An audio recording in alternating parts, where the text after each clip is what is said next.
There's some breaking news that we have to start with. A little bit off topic, but maybe not so much. Reuters has just reported, and what they're reporting is that Iran is very close to a deal with China to purchase anti-ship cruise missiles.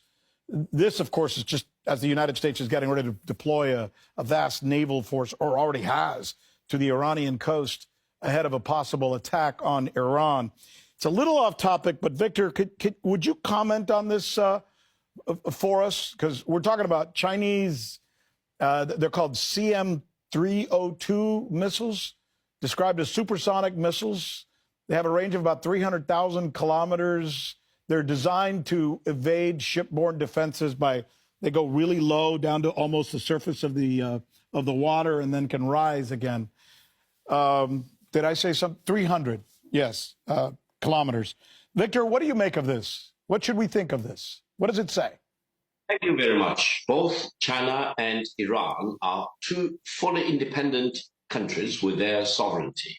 And there is no international law which prohibits China and Iran to engage with each other in commercial transactions. And China happens to produce some of the most sophisticated missiles of all kinds. And it's absolutely right for China and Iran to size up each other and engage in whatever economic and commercial transactions they desire to do that, including involving such military missiles. And I think the whole world should be put on notice that both China and Iran will have full sovereign right to do such commercial transactions with each other, and no country should pretend to be surprised.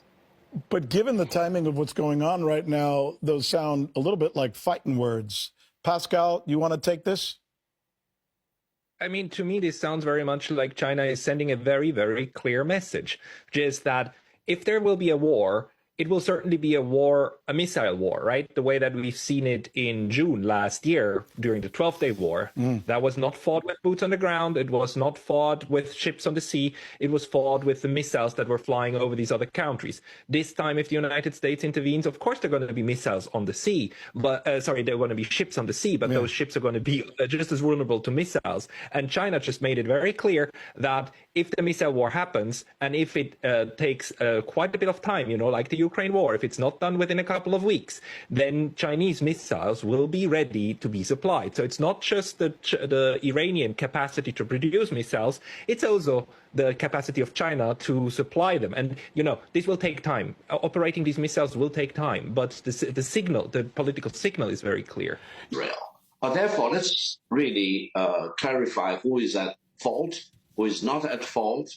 Iran is not threatening war against the United States. It's the United States threatening war against Iran. So how can you say, now that Iran is being threatened with war and military confrontation by the United States, therefore you should not export missiles to Iran? It's just the opposite. The United States should stop threatening Iran with war and engage with Iran in peace, rather than in such military jingoism. Speaking of the United States, they're certainly very much involved militaristically with Japan of late. And there seems to be this charge that we heard at the Munich summit just a little while ago that Japan seems to be over-militarizing itself, and China is sending them this message that you heard just a little while ago in no uncertain terms. Does China have a point, Pascal, when it makes that warning to Japan?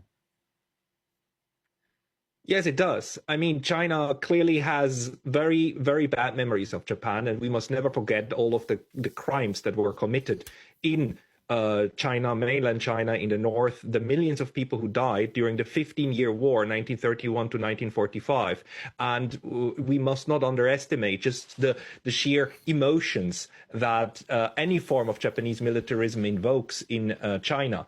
On the other hand, when we try to understand what recently happened, we also must keep in mind that what Prime Minister Takaichi said was clearly a breach of protocol. It was clearly something that even Mr. Abe before her, the long-serving right-wing prime minister, never actually said. And she did so, but she did in the context of being questioned by the opposition party. I still interpret it as a slip of the tongue. Not that she didn't think so, she does, but that she said so was clearly unwise. But it kind of unleashed a box of Pandora on, especially because in China, this cannot be interpreted in any other way. It's, Victor, that the Japanese are, in fact, militarizing to a dangerous or threatening level?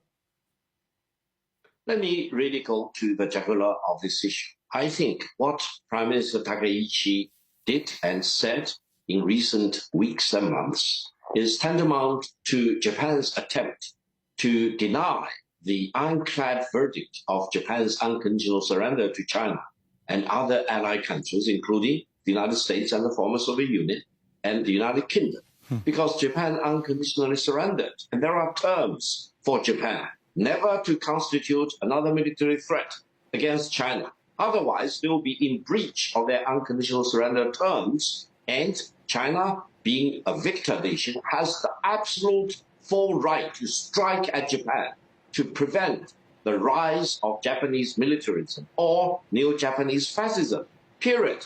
That's carved in the United Nations Charter. If you read the enemy state clause, it specifically clarifies China's right to use unilateral military might against Japan to prevent Japan from constituting another military threat against China, especially if Japan dares to arm itself with nuclear weapons. I've declared on many occasions, the moment Japan possesses nuclear weapon will be the moment of the annihilation of Japan as a state.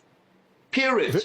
No politician, including Prime Minister Takaichi, should indulge in fantasy that they could be allowed to militarily arm itself to constitute another threat or to threaten war against China, which is a victor nation, and Japan is the unconditionally surrendering country back in 1945. We should keep this in historical perspective, and mankind as a whole should unite to deny Japan any chance of remilitarization and constituting another militaristic or fascist threat to China. China lost 35 million of our countrymen at the hands of the Japanese militarists. Should anyone really expect that China should allow the re-rise of Japanese militarism and neo-Japanese fascism? No way. Prime Minister Takashiki, wake up from your fantasy. You should never be allowed to rearm yourself to constitute another threat to China or to Russia or to Korea, for example, or to the United States, because we all need to remember Pearl Harbor. Never forget Pearl Harbor. Rule number one. Pearl Harbor. Never forget Pearl Harbor. I just want to make sure I heard you clearly, because I think what you just said will likely make news. You're saying China has the preemptive right to strike Japan, and not only has the right to do so, but will do so if it feels that Japan is over-militarizing.